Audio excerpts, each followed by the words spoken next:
I drove for more than 2 hours just to find a fragile sense of peace after my wife's passing. The lakeside house, where countless memories were once held. I thought I would be able to sit quietly for a while with those memories, but instead, a scene that froze my heart appeared right before my eyes. Caleb, my son, sat slouched back, one leg casually resting over the other, bouncing with defiance. His arms stretched across the back of the chair, fingers tapping lightly, radiating pure arrogance. Beside him, his wife and in-laws sipped my liquor with ease. They had taken it upon themselves to clean out the place, throw away the keepsakes of me and my wife, and rearrange the house as if it had always belonged to them. Caleb locked eyes with me, his voice cold. "Dad, from now on you're not allowed to set foot here again. This house now belongs to them." I stood still for a few seconds, my chest burning with a mix of pain and bitterness. Then I smiled slowly. A smile anyone would mistake for concession, but in my mind, one decision had already been made. They would never forget this day. Don't forget to subscribe to the channel and comment where you're watching from. Cold wind slashed across the lake. The light died as if someone had flicked a switch. Low clouds pressed down. The porch boards creaked a slow beat. Damp pine resin mixed with wine on the air and the metallic tang of lake water. It wasn't a deferential smile. It was a lid-closing smile. The bag strap bit into my palm. A fingernail scored a red line in my skin. In my coat pocket, the keys were cold as stone. Evelyn and I used to sit at the water's edge and count the ripples until the day went dark. 1, 2, 3. The memory drained out of me at the sight before me. Caleb stretched out in my chair, one ankle hooked over the other knee, comfortable like he'd practiced it. Sloane sat close beside him, hair sleek, raising her wine glass like a piece of jewelry. Martin Carrington, silver-haired and groomed, gave me a little nod of permission. Lydia Carrington offered a polite, superior half-smile. A small detail hit me in the eye. A wet ring stamped on the cedar tabletop. Lydia had set her glass straight on the wood without a coaster. On the throw blanket Evelyn had knitted, a stray fiber from someone else's sweater.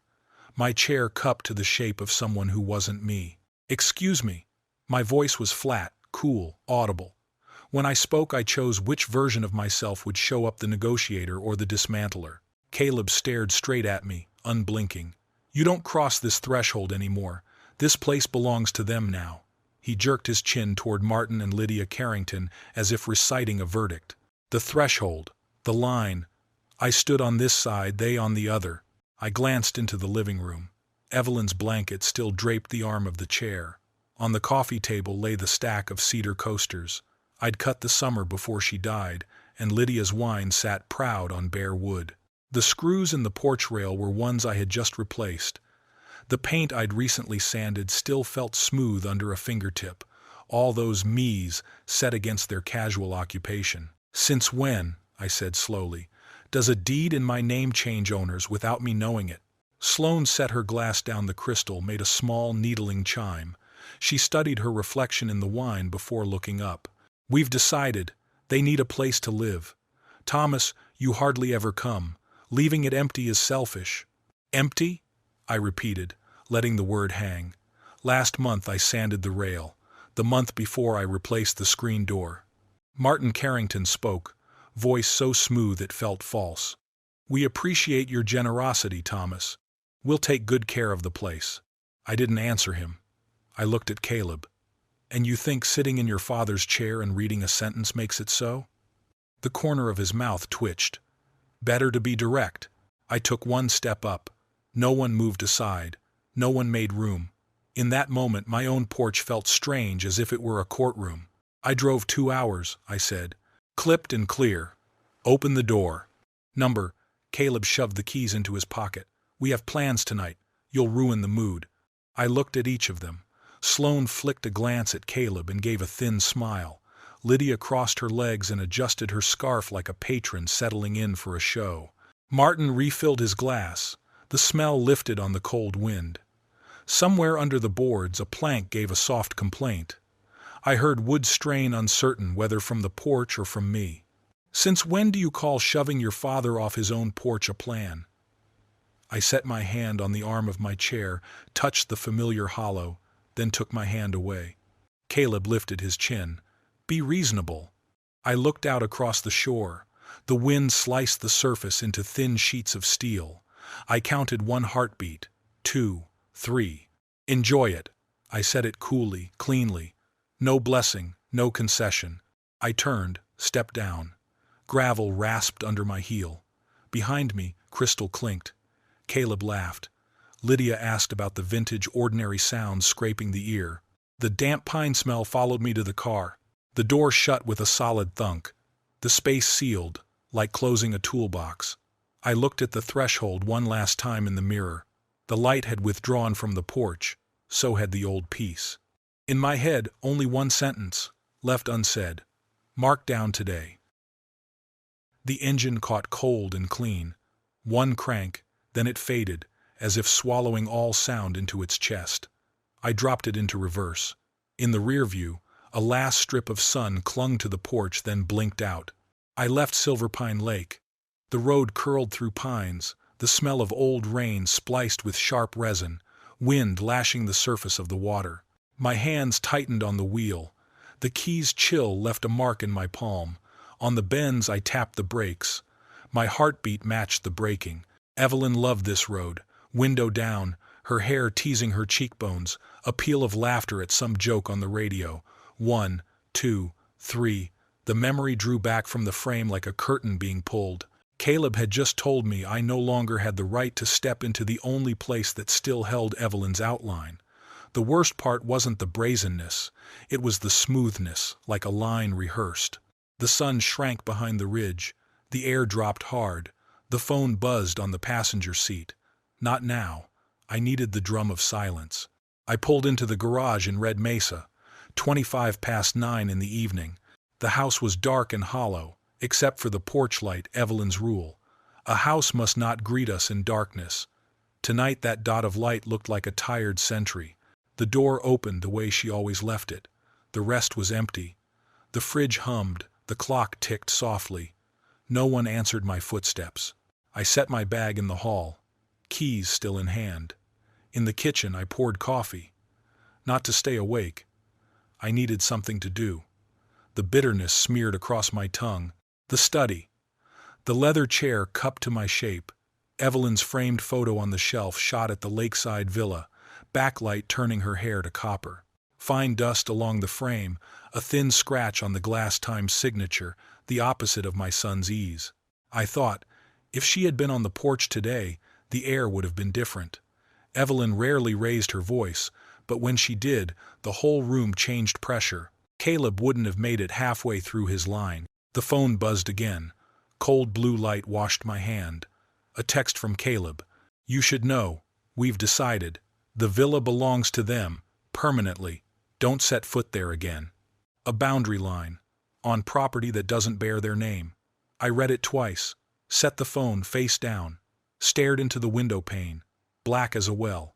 3 years since Evelyn died. I've played the reasonable father. Nod to every ask. Sign every check. Show up when called. Step back when shoved aside. I told myself it was how to keep the piece of family Evelyn had tended.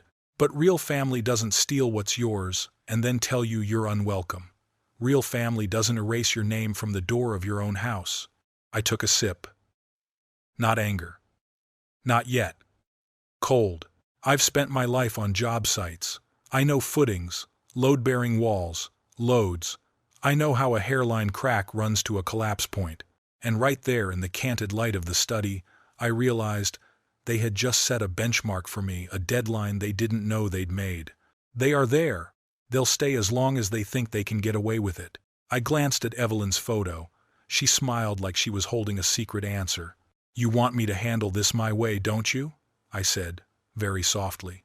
Outside, Red Mesa held its breath. Inside, I set the cup down and pulled the notebook close. I wrote one line. They will never forget today. Not a vow. A plan. And plans get built. The phone rang just after 7. The kitchen was washed in fluorescent light. Cold. I was rinsing a plate.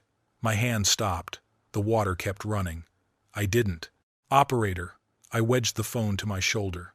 Dad, Caleb's voice was clipped, flat. A verdict already signed. Caleb, I kept my tone even. Listen carefully. Sloane and I talked. The villa goes to her parents, Martin and Lydia Carrington. They're moving in. Permanently.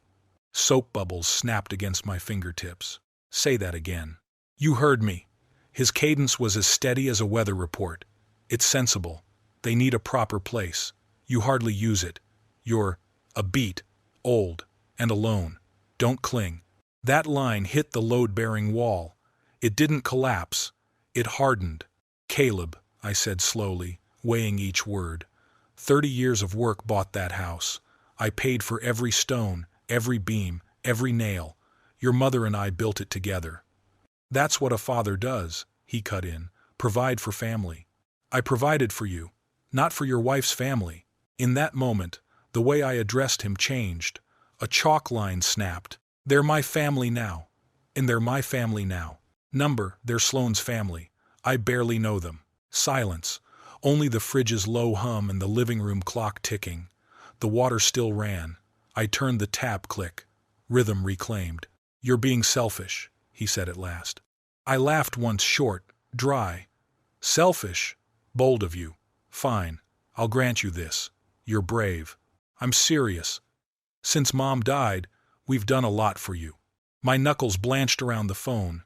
Those lots would be what? The wedding I paid for? The car I bought when yours died? The student loans I took on? Or the over-the-top apartment deposit? That's what a father is supposed to do, he repeated, like a chant. And what a son is never supposed to do, I shifted register, blade cold, is steal from his father, call it by its name. You hardly go up there. What good is it sitting empty? It isn't empty. I go when I want. You're hugging a pillar because of a house. It's a weak man's disease. Mom wouldn't. Don't, I cut in, each word dropping heavy. Don't you ever speak for your mother. A breath held on both ends of the line. You can't refuse this, he said again, as if stating a law of nature. I can. Calm. Final. You think you can stop it? They're moving in next weekend. It's happening.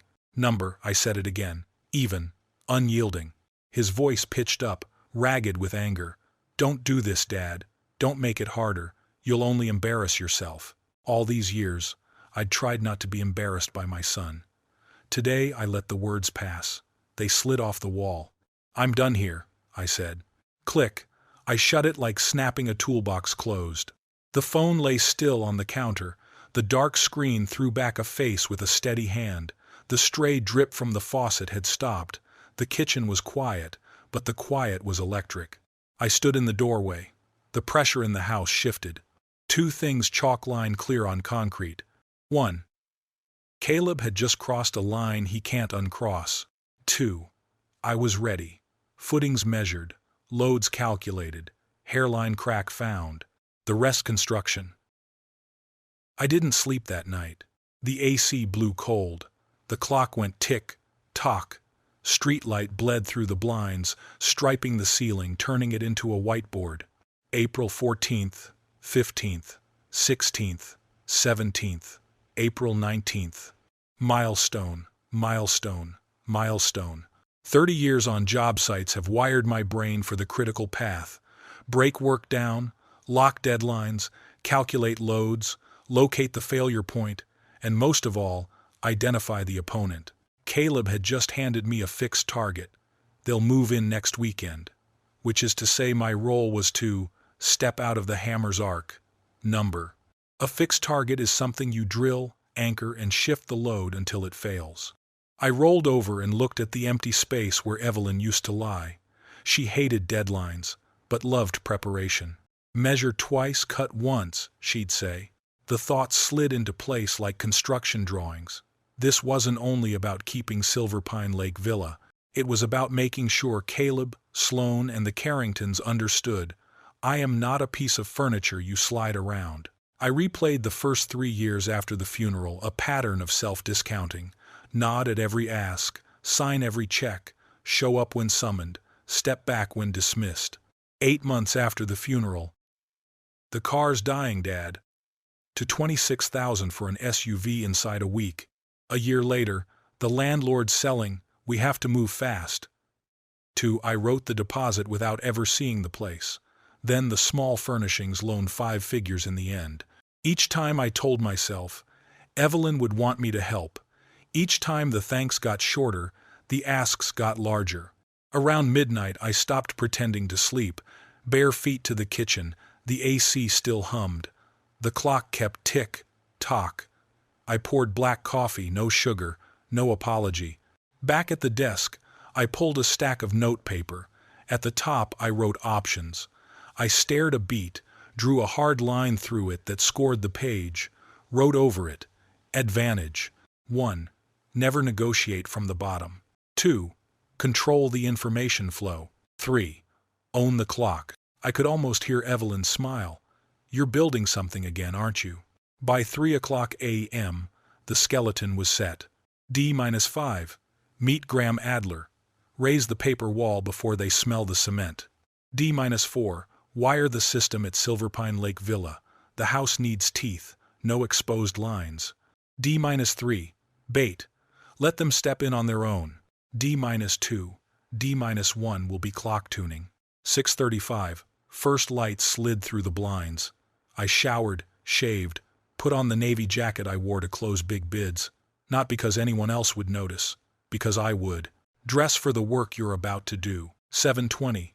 I was at Graham Adler's downtown office in Red Mesa. Varnished wood and lemon in the air. Metal blinds cast striations across the files. Graham stood, his handshake as firm as a hammer stroke. Thomas, what do you need from me? Certainty, not complications certainty, I said, sitting. Family dispute, Silverpine Lake Villa. In your name? Yes, bought outright 12 years ago. Opposing party? My son. His pen paused half a letter, then flowed. Do you want complicated, or do you want certain? Certain. We ran the deed, the purchase history, my will. Graham sketched the plan. Re-verify title, consider an irrevocable trust, document every threat or coercive act. Timeline? I asked. Basic review few days. Elevated measures 2 to 3 weeks. Too long, they're aiming for Saturday. Then we start now, Graham said, concise. Bring every property document tomorrow morning, and Thomas log everything. Texts, calls, in person, date time content. A paper wall needs nails.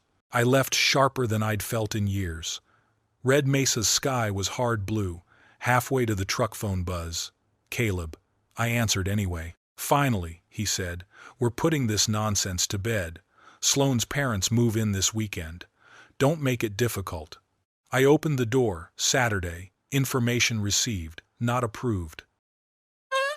It's not nonsense. They've started packing. Unfortunate for them, they'll have to unpack. You're making this worse. The person making it worse is you. He exhaled like a salesman losing a deal. Martin lost his job last month. Lydia's on disability.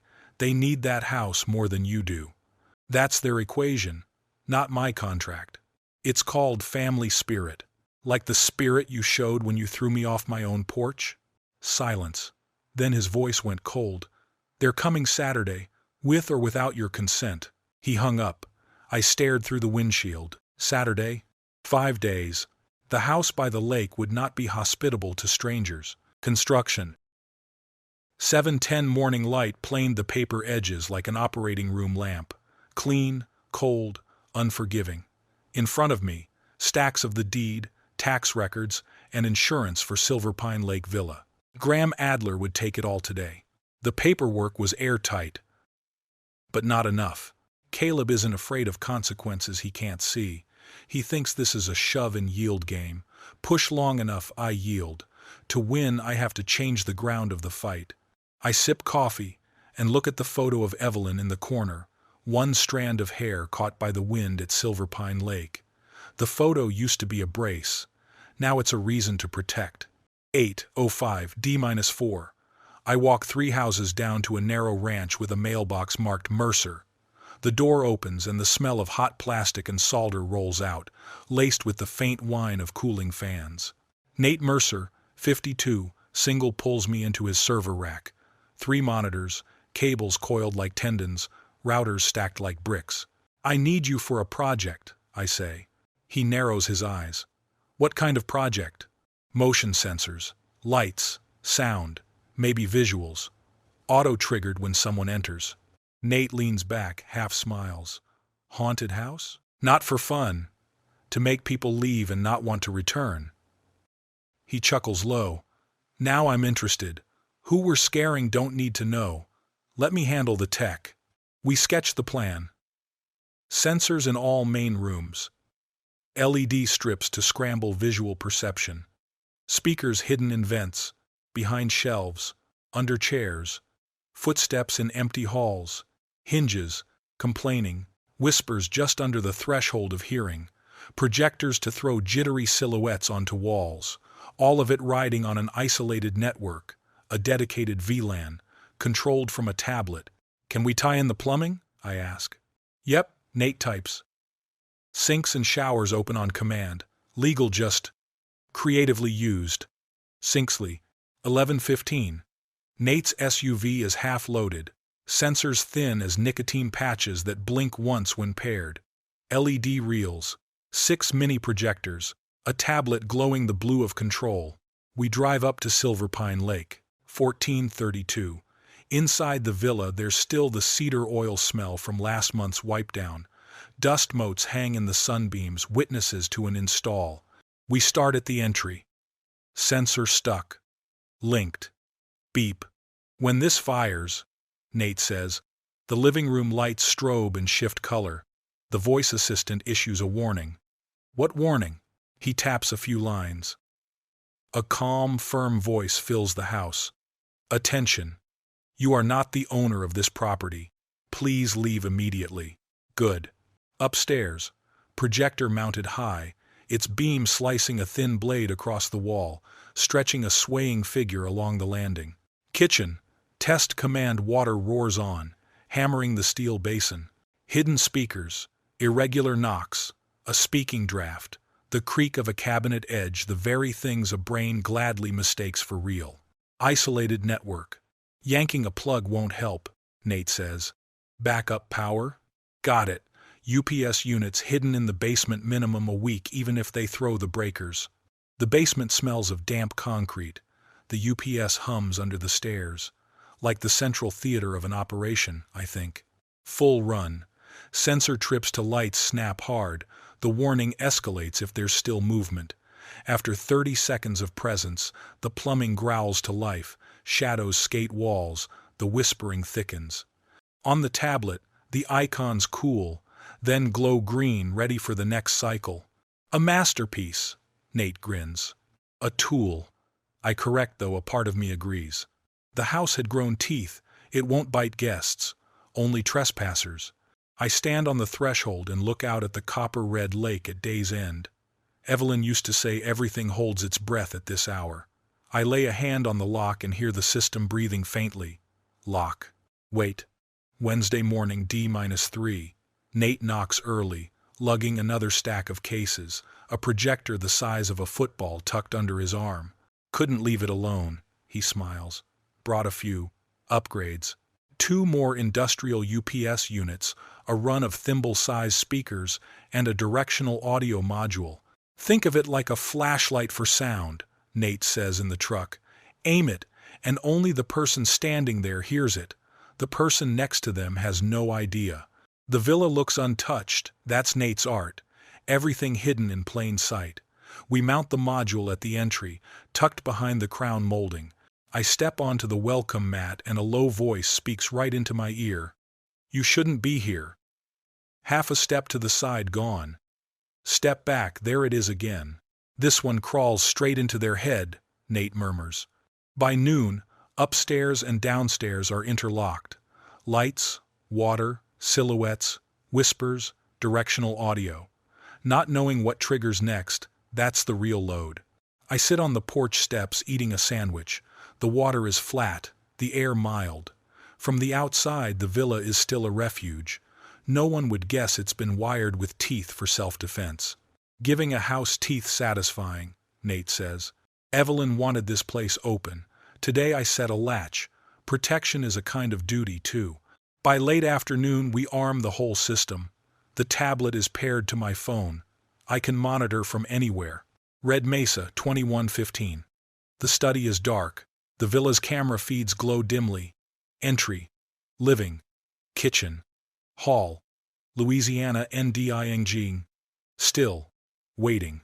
My phone buzzes. A text from Caleb. We'll be there around 1400 Saturday. Don't bother coming. A blue wash skims the folder's edge like a stamp. 0 divided by 1400. I lean back, let the quiet rush in. In construction, the most dangerous moment is the one before the first swing of the hammer. All the force is still potential. On Saturday, the hammer will fall. T 17 minutes, 1:35 p.m. The entry divided by living, divided by kitchen, divided by stairs, divided by landing camera grid, sits still. In the Silverpine Lake Villa foyer, dust motes glint in the sun, the server hums, a faint ozone tang in the air. On the tablet a line pulses, armed vertical bar water, standby vertical bar directional, ready vertical bar ups, 100%. The lake lies mirror flat, throwing back the images of 4 strangers framed by a place that belongs to someone else. T. 0 minutes, 0 seconds, 2:08 p.m. A dark gray SUV slides into the entry frame. Caleb drives. Sloane rides shotgun, sunglasses pushed into her hair.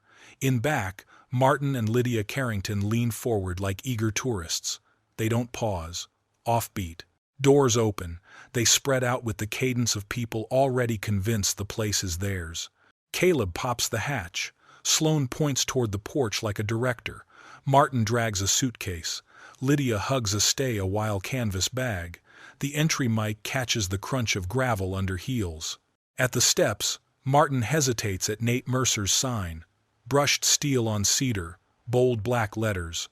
Welcome to the house of the future. Enter at your own risk. Lydia tightens her grip on the strap. This makes the air wrong. She yanks. Screws scream like metal on enamel. The edge of the cedar bites a splinter into her finger, one fine bead of blood. She boots the sign aside. Done. First thing goes. Caleb pulls my spare key. Cold metal kisses the cylinder. A click like stamping a fake seal. The smart lock's ring shifts green to white. The door swings without resistance. Let's go, he tosses over his shoulder. I switch to living. They file into frame, shoes on the Arroyo Vista rug Evelyn and I chose. Lydia exhales. Prettier than I imagined. Martin parks the suitcase by the stairs. Feels like a home. Sloane glides straight to the kitchen. Figure out dinner. Caleb plants himself center room. Hands on hips, the stance of a man inventorying a new acquisition. I let them roam. An hour. Martin scouts upstairs. Lydia fluffs the sofa pillows. Sloane pours herself wine. Caleb fiddles with the thermostat. Sensors blink logs as they pass. I don't touch run. Not yet. 8:30 p.m. The sun drops behind Silverpine. Landing shows Martin in pajama pants. Lydia's in bed with a paperback. Kitchen. Sloane washing dishes. Living. Caleb sprawled on the sofa, scrolling with the borrowed smirk of assumed ownership. I wait for the sound graph to sink toward -45 dBFS. 10:09 p.m. From my chair in Red Mesa, I tap full sequence. Is less than stage 1. Visual is greater than the whole house. Strobes at 120 BPM. Red, blue, white like emergency lights. Irises pinch. On stairs, a projector throws a figure pacing along the hall. Is less than stage 2. Oral is greater than whispers ride the edge of audibility. You shouldn't be here. Hinges rasp. Irregular knocks underfoot. A draft that talks slides through the door jams. The neutral assistant voice overrides. Attention. Unauthorized occupants detected. Leave the premises immediately. Is less than stage 3 spatial divided by tactile is greater than kitchen. Water roars, hammering the steel sink. Bath. Showers bellow. Steam thickens. The landing turns milky. Pressure in the hallway shifts like a leaking aircraft door. Reaction point of view. Martin staggers to the railing, shielding his eyes. Lydia. What the? Lydia clutches the doorframe, eyes tracking a shadow crawling across the ceiling. Sloane whips around. A wine cap tings across a table leg, the calm anchor snaps. Caleb bolts upright. Electrical. The system voice cuts him off. Directional. The personal strike. Caleb hits entry and freezes as a line meant only for his right ear lands. Get out. He whips around, hunting a source no audience to back him up. Kitchen. Sloane cranks the handle, but the water won't quit. Martin yanks the fridge door as if that could help. Lydia gasps, hem catching stray spray. Landing. The projector stamps a figure leaning in the doorway. Lydia screams, "Caleb, call the police." He fumbles with his phone. Even if he connects, I know what the body cam will show. The system passes self-check. The lone note reads, "Suspected smart home malfunction." Exit. Martin drags Lydia. "We're leaving. Now." Sloane. The front door won't open. Smart lock delay, 30 seconds of urgent beeps, ring white to red. Caleb wrenches the handle, shoulders bunched. Click. The lock yields. They spill onto the porch, blinking into the dark. No one looks back at the toppled sign. The SUV backs down the drive in under a minute. Tail lights swallowed by the trees. The villa settles. Sensor icons cool, then return to green. The chain ran perfectly. No errors, no chance for them to seize the narrative. Caleb thought he'd stepped into a new asset. In fact, he'd just walked into my house. 7:20 a.m., Sunday. The phone rings. "Caleb." I let it go 3 beats, then pick up. "Good morning, son. Warm enough, neutral enough. What did you do? What are you talking about? Don't play dumb." Lights strobing, water blasting, a voice screaming at us to leave. Lydia cried for hours. Martin swears he saw. He stops. I glance at living in the Silverpine Lake Villa, honeyed morning on the Arroyo Vista rug. "Sounds frightening," I say. "Did you call anyone?" "The police. They came at 6, swept the place, said they found nothing wrong." "Oh. That's somewhat reassuring." "Reassuring? We didn't sleep for 8 hours. Martin nearly collapsed twice." "It's Martin," I correct, reflexively. I don't care what his name is. I go slow. "Caleb, smart homes are finicky. Could have been an overvoltage. Could be wiring. So, don't lecture me. This wasn't random. It was deliberate. We both know you're involved. Last night I was in Red Mesa, over 200 miles away. How exactly would I control a house from here? You could have hired someone." "Who? To do what? Stage an elaborate haunted house? Sounds contrived, don't you think?" Silence. Silence. "You've underestimated me," he says, lower. "That tends to happen," I say, and end the call. I set the phone down and drum the desk once. If last night was the performance, this morning is the review. The crack has opened. The show isn't over. Act 2, raise the stakes. 11 o'clock. The tablet screen pops a gray banner. Entry cam online motion. Low. The Silverpine Lake Villa foyer grid sits flat as an X-ray, nowhere to hide. GUI corner reads, "Armed vertical bar tamper, 0 vertical bar UPS, 100%. In the entryway, dust motes hang in the sun. Somewhere deeper, the UPS hums like a pulse. A white sedan turns in. A man climbs out with a heavy black tool case sharp with machine oil. Caleb walks beside him, stabbing a finger at the door like an order. The locksmith, in black nitrile gloves, rakes a penlight along the strike. Metal gives a soft tick when he tests the latch. The GUI flashes red.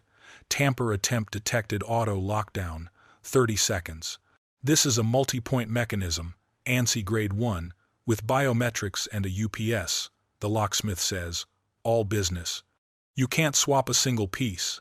To change it, you have to re-provision the entire network. No faster way? Caleb grinds out, jaw set, neck tendon jumping. The locksmith snaps the case shut. Call home automation. This lock isn't my trade. He leaves. Caleb stands on the porch, thumb flicking his belt, eyes combing for some obvious flaw there isn't one. Then he heads back to the car. The lock stays locked. The cameras keep watching. That night I bring every feed online. Darkness lays over the villa, empty but alert. On the GUI, heartbeat OK blinks every 5 minutes like the pulse of something living. Monday passes without a single call. Tuesday, 8:05 p.m. Red Mesa. Gravel crunch slices the quiet. Doorbell. I slide the bolt. Sloane stands half a step behind Caleb, arms folded, jaw tight. A pricey, bitter orange scent arrives before her words. "Open up, Dad," Caleb calls. I do. They step into the foyer, city light washing the wall blue. "This ends now," Caleb says, clipped. "Either you stop whatever you're doing and hand over the villa, or—" He cuts a glance at Sloane. Her voice is low, controlled. "Or you lose us, no holidays, no visits, no grandkids." Once, that line was a knife. Now it's just a datum. "So that's a threat," I say evenly. "It's reality," Caleb answers. "You're old, you're alone. What do you need that place for?" I look from one to the other. Interesting view, especially from people who tried to move in without asking. A spark flares in Sloane's eyes. "We thought you'd be reasonable." "I am being reasonable. I'm keeping what's mine." Caleb steps closer. "We'll sue harassment, emotional distress. We'll tell everyone what you did." I tilt my head. "Proof? A beat?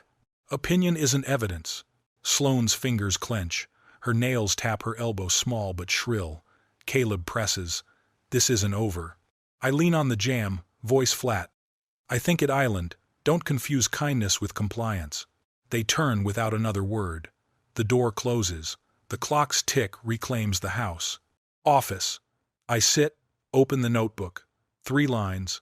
The pen biting like a scribe on concrete. 9 o'clock call Graham Adler. 10:20 bank, divided by powers of attorney. 12 o'clock recipient organization, call ahead. I clip the papers into a folder labeled Endgame. A glance at Evelyn's photo on the shelf. Family isn't a stick for beating a homeowner. Caleb thinks this is a fight of tech and intimidation. Wrong. The endgame is on paper, legal bindings, permanent. The house can scare them off. I want them locked out forever. The morning after Caleb and Sloane stormed out, the Red Mesa sky was slate thick. The air pressed against the ceiling, flat as a tin lid. I poured black coffee, no sugar. I didn't need sweet. I needed edge. One hand on the cup, the other on the phone. My thumb hovered over a name that had been there for 22 years. Graham Adler. He picked up, calm, concise, efficient. "Thomas, how can I help?" "I need to protect Silverpine Lake Villa. Permanently. No disputes, no loopholes. No one, not my son, not his wife, not her family, gets to claim it as theirs." I heard the whisper of a pen across paper. "What's the situation?" I laid it out. Caleb's pronouncement on the porch, Sloane's lacquered threat, the Carringtons lounging in Evelyn's outdoor chairs, last night's self-defending house. Graham let out a low whistle. "You don't want to sell outright. Number, but I don't want it in my name either, if that means they keep circling. There are a few avenues. An irrevocable trust, a transfer to an entity you control, or a charitable gift."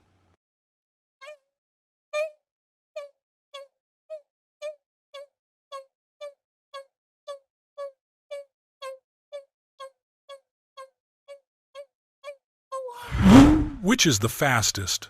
Which is the fastest? Which is the fastest? Which is the fastest? Which is the fastest? Which is the fastest? Which is the fastest? Which is the fastest? Which is the charitable route? If you already have an organization in mind, I can draft within 48 hours. Once it's signed and recorded, it's inviolate. I thought of Evelyn and her volunteer shifts with veterans. Silverpine wasn't just an asset. It was a place she believed could heal. Horizon Veterans Foundation. They've wanted lakeside land for years. Give it to them. Understood. You'll have a lifetime courtesy right of access. I'll write it in. Legally, it will no longer be yours, which also means it will never be his. Perfect. 3 o'clock, wood-paneled office. Even the air had legal weight. The blinds were drawn halfway, cutting the light. Graham slid a neat stack across the desk. Deed of conveyance. The gift agreement with Horizon Veterans Foundation. And this, he tapped the last page, The lifetime access clause for you and anyone you designate. Only you can revoke it. I read every line, every comma. My pen paused half a beat on Evelyn's name, then moved on. I signed. The seal came down with a dry thunk, the practice sound of a gavel. It felt like lifting a load-bearing wall off my shoulders and setting it on a different foundation, one Caleb couldn't reach. "I'll record it at the county office in the morning," Graham said. "By Friday it'll be in the land records. Anyone who checks the roll will see. Horizon Veterans Foundation is the owner. And Caleb? He can hire every lawyer in the state and it won't matter. This wall is paper, but hit it and you'll break your forehead." That afternoon I opened the villa's camera feeds. The lake had gone amber toward evening. At 7:12 p.m., headlights swept the drive. Caleb's truck, Sloan in the passenger seat. They strode up as if they owned the place. Caleb tried the key. The lock was dead. He punched the door, barked, "Open up!" "No, Dad. No, Thomas." Sloan raised her phone and started recording. "This is unlawful eviction. We're going to sue him." I almost laughed. The ink was dry. No algorithm can erase a deed record. The next morning, the phone rang. "Caleb, that's enough. We're going to sue. Caleb, before you file anything, open the land roll. See who owns the villa." "What are you talking about?" "It isn't mine anymore, and it certainly isn't yours." Silence. Then, "What the hell did you do?" "I kept my promise to your mother, something you seem to have forgotten how to do." His voice jumped a register. "You gave it to someone else?" "To whom? You'll find out Friday. It'll be public." He was panting now. "You'll regret this. Number, I'll sleep better than I have in years." I hung up. 2 days later, the news spread faster than I expected. Horizon Veterans Foundation posted a photo. Elena Marquez, their program director, standing on the villa's porch with the lake glittering behind her. The caption was spare. "We are deeply grateful for Thomas Rourke's generous gift. Silverpine Lake Villa will be a place of healing for veterans and their families for decades to come." The local paper picked it up. So did a few sites. Comments rolled in. "Welcome home, vets." My phone lit up, not from Caleb, but from people I hadn't heard from in years. Congratulations. Questions. When Caleb finally called, his voice was flat, almost stunned. "So that's it. You'd rather give it to strangers than to your son." "I'm giving it to people who won't turn it into a weapon." "You've destroyed this family." Number, families die when they have no boundaries. "I'm putting the fence back up." The line went dead. I leaned back and looked at the Red Mesa horizon. The villa no longer bore my name, but it was safe. It was Evelyn's place, once mine. Now theirs, the veterans who will use it for good. As for Caleb, he was stopped, not by a lock or a haunted house trick, but by paperwork no fury or lawyer can break. The door closed without a clang.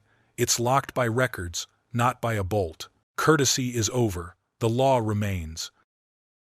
Thursday morning was knife-sharp, the Red Mesa sky, a clean, hard blue. I woke before the alarm. In my head I was already dressed. Gray suit, white shirt, the Windsor knot Evelyn used to say, made every word of mine carry weight. On the kitchen counter sat a file folder, weighted by certified copies deed transfer, the gift agreement to the Horizon Veterans Foundation, the clause granting lifetime visitation, paper keys for a door Caleb would never open. At 10:45 I pushed through the glass door into Graham Adler's office. The receptionist looked up. "Mr. Rourke, conference room B. They're here." Inside, lemon polish, heavy cotton paper. Graham sat at the head of the table, files squared to the edge. On the other side, Caleb grinding his jaw. Sloan with arms folded, dark crescents under her eyes. Martin and Lydia Carrington on the bench along the wall, clothes pressed as if dignity could be ironed flat. "Good morning," I said, taking the seat beside Graham. Caleb didn't return it. "We're here to settle this now." Graham raised a hand, palm down. "Today there's notice, not negotiation." He slid a half sheet across the table. "Silverpine Lake Villa recorded owner, Horizon Veterans Foundation. Recorded 10:07 a.m. yesterday, doc number 2024. Clerk. The deed of gift, compliance affidavit, and transfer tax filing are complete, and, as a matter of law, irrevocable. Silence hit hard. Caleb blinked. Irrevocable. People undo things all the time. Not this, Graham said. Irrevocable means exactly what you don't want it to mean. Sloane leaned in, a manicured nail tapping the page. You can't just give away a legacy asset. He's my husband. We have family rights. No, Graham said, cleanly. Even in Red Rock, under community property rules, when a post-retirement gift is titled solely and meets charitable conveyance standards, the so-called family rights you're invoking do not exist in law, they exist only in your wording. Martin cleared his throat, borrowing a reasonable tone. We're not looking for trouble, we just need a place to stay. We thought. You thought you could move into a house that isn't yours? I said. And to do it, you told me to get off my own porch? Lydia leaned forward, palms flat on the table, her pearl necklace trembling. After all my daughter has done for your son. She cut herself off. This room doesn't pay for sentiment. Graham opened another packet. Also, a notice of trespass and a demand to cease harassment on behalf of Mr. Rourke and the Horizon Veterans Foundation. Stepping over the threshold of Silverpine Lake Villa without a written invitation from Mr. Rourke as the holder of lifetime visitation constitutes criminal trespass. Continue calling, texting, or applying improper pressure, and we will pursue remedies. Caleb growled. Lifetime visitation? So he gives it away and still keeps it? He donates the property and reserves the donor's visitation privilege for personal use, at the organization's discretion, Graham said. Completely lawful. He may be there whenever the villa isn't in program use. You, on the other hand, have no right to set foot inside. Caleb's mouth opened, then closed. Finally, breathless. So you win. He turned to me. You'd rather give it to strangers than to your son. I'd rather give it to people who understand what a home is, I said. Not a lever, not a tribute, and certainly not a weapon to punish a grieving father. A thin red line crept up Sloane's neck. This isn't over. We'll tell everyone what he did to us. We'll tell them about, she swallowed the word, house. Graham arched an eyebrow. Tell whatever story you like. The public record will tell its own. Reporters called this morning. You may have seen the photos. Caleb's eyes slid toward Sloane. They'd seen the post, the comments, the little green hearts that never land where you want them. Lydia's voice went small. We didn't mean harm. We just thought it was reasonable. He's alone. He doesn't even use it. I looked at her without anger. I remembered Evelyn straightening a stack of plates with 2 fingers, gentle and absolute. I do use it, I said. I use it to remember my wife, to sit with the water and my quiet, and even if I didn't, that wouldn't make it yours. Graham spread the final set of papers. To avoid any further confusion, certified copies of the deed of gift and donor letter of intent. Notice recognizing Mr. Rourke's visitation rights, and individual letters to each of you memorializing today's warnings. Caleb stared at the pages as if they were written in a language he hadn't learned. You planned this all along. Not from the start, I said. But the moment you told me I couldn't set foot in my own house, you taught me how this would end. He shot to his feet, the chair legs scraped. You've destroyed this family. I'm drawing a boundary, I said, slowly. Families live by boundaries. Without them, they come apart. The meeting's door closed on a docket entry, not a latch. Signed, recorded, on the public record. Martin lifted both hands, palms up, the gesture of a man out of his depth in a storm. His palms trembled slightly. Sweat salted the collar of his shirt. His eyes flicked to the envelope and then away. Could we have a little cushion time to sort out housing? Graham slid a thin white envelope across the table.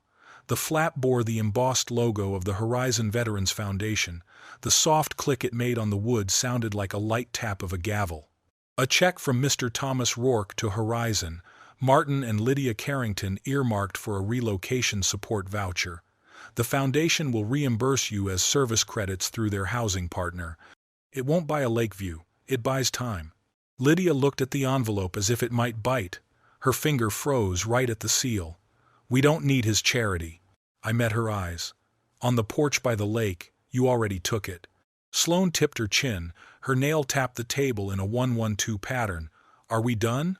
Done, Graham said, turning the key one last time. Unless you need another printed copy of the words irrevocably conveyed.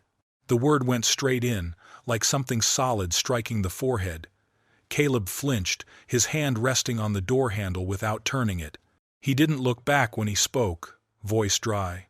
I thought if I pushed hard enough, Mom's voice would get quieter. It didn't. The door opened and closed. They filed out, not a family anymore, just 4 shadows leaving a failed plan. The elevator chimed and swallowed them. The room was empty. Graham squared the papers, edge to edge. You executed perfectly, he said. Paper wall, I answered. Looks thin until you run into it. Graham almost smiled. And the docket entry is steel. What now? Drive. There's a place I haven't really visited in too long. The road to Silverpine Lake hadn't changed. Reflective signs flashing by, the smell of pine pitch mixed with a metallic chill, and then the first glint of water enough to catch in my throat. I turned up the gravel just as the evening light hammered the lake into copper. A woman waited on the porch, hair in a low bun, clipboard with a chipped corner, a yellow highlighter clipped across it, a professional smile with enough warmth underneath to keep a person still. Mr. Rourke, I'm Elena Marquez, program director at Horizon. We shook firm. 2 beats. Release. I think the dedication should be small, she said. You'll have your time here, and when our guests come, they'll have theirs. Inside, the house was still, as if in mid-season. The technological teeth had been pulled, projectors taken down, speakers boxed and sent back to Nate Mercer with a thank you note and a bottle of bourbon he'll pretend he doesn't deserve. Tiny screw holes in the molding, a bit of tape residue. The jaw smooth again, only the gums just healed. The air held wood, soap, and the last echo of a fight that wouldn't be repeated here. Elena walked room to room with me, listening as I told her where Evelyn liked to read, where the winter sun pooled, how the kitchen drawer sticks on the second notch when the barometer drops, the brush mark she left on the cabinet base. She wrote, I note this to care for it, not to possess it. Next month we'll bring a small group, Elena said softly. Start with 5 couples, enough room to breathe, to stop flinching at the phone. Good, I said. That's what this house does. We stood at the window over the dock when tires hissed on gravel out front. I didn't need cameras to know that sound. Expecting someone? Elena asked. Number, but I figured this might happen. 3 quick knocks. 1 long. The latch rattled. I opened because I chose to open, not because anyone on the other side had a right. Caleb stood alone on the porch, sun bleaching his face, making him look a little younger. You drove fast, I said. He glanced over my shoulder at the empty living room, the same room that had moved, whispered, and chased him out. Is it real? He asked, meaning the veterans. Real. It's done. He looked at his shoes, then up. I said too much. You did, I said. He drew a breath. Apology caught in his throat. Sloane. He stopped.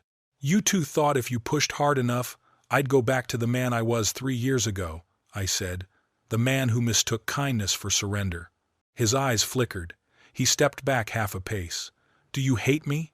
Number, I'm just done letting you make me smaller. He swallowed and nodded.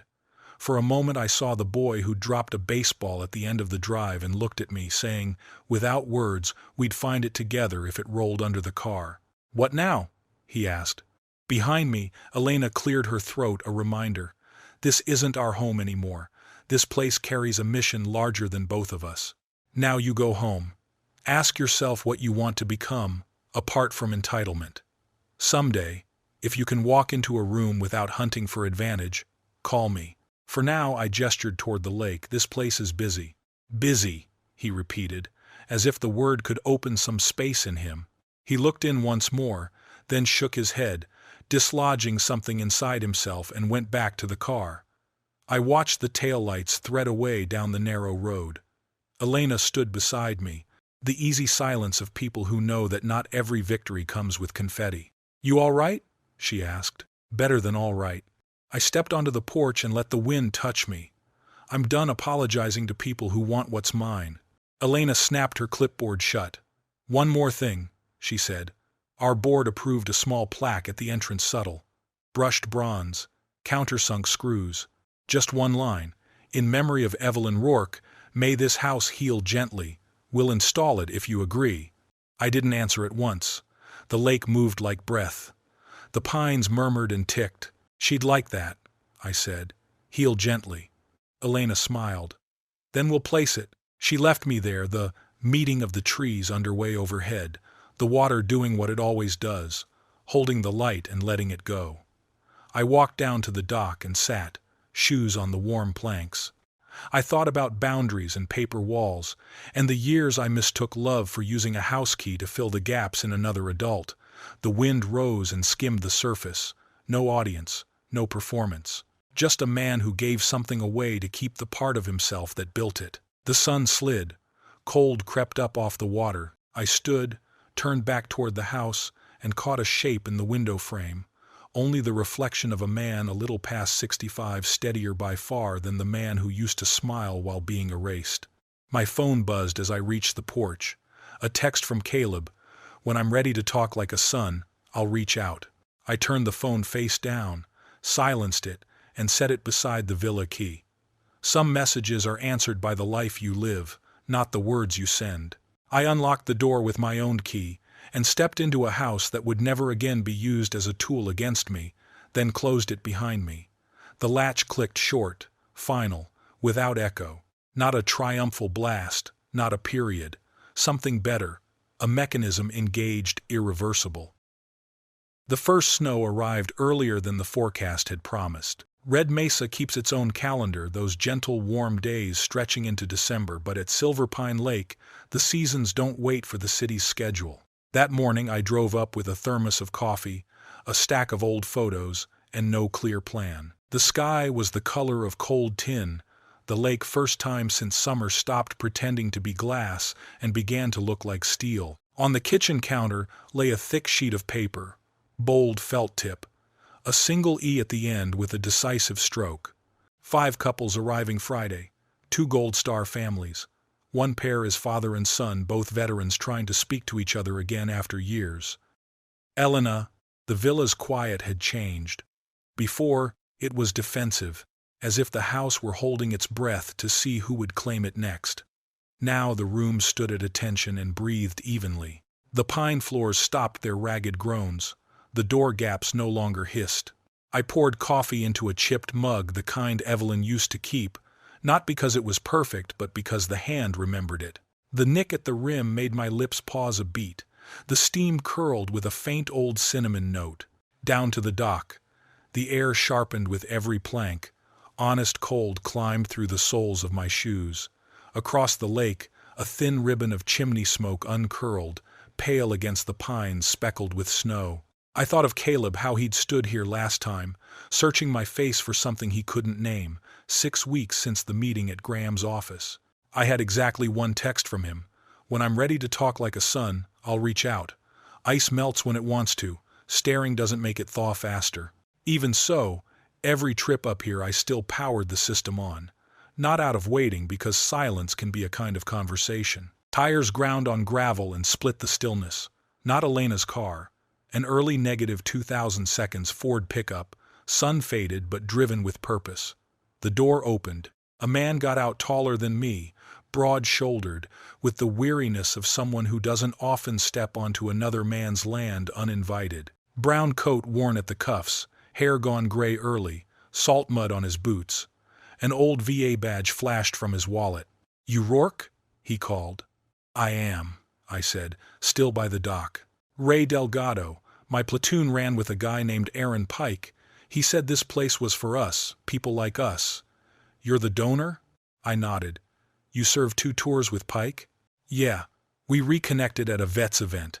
He told me about this lake, the only place in years he could breathe without feeling the walls close in." Ray's voice was steady, like reading coordinates.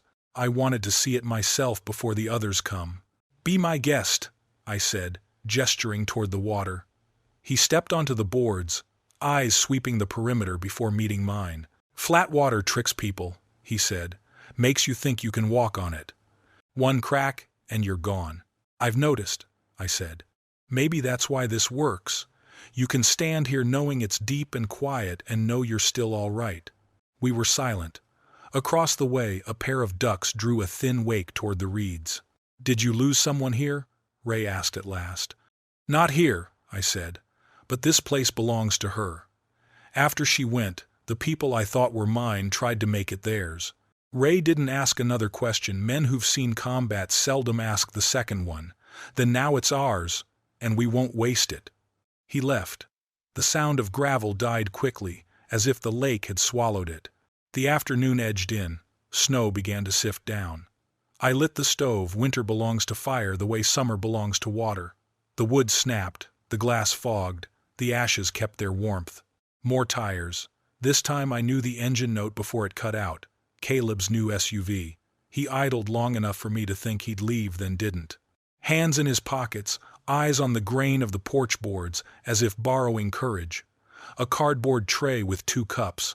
The plastic lids trembled. "I brought coffee," he said, borrowing a little courage. "Didn't know if you still drink it this late." "Depends on the company," I said. We sat in the living room. The fire put a low tremor in the air.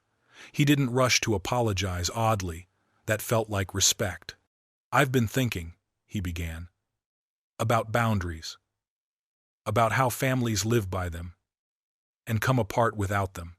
I waited. I told Sloane I needed distance.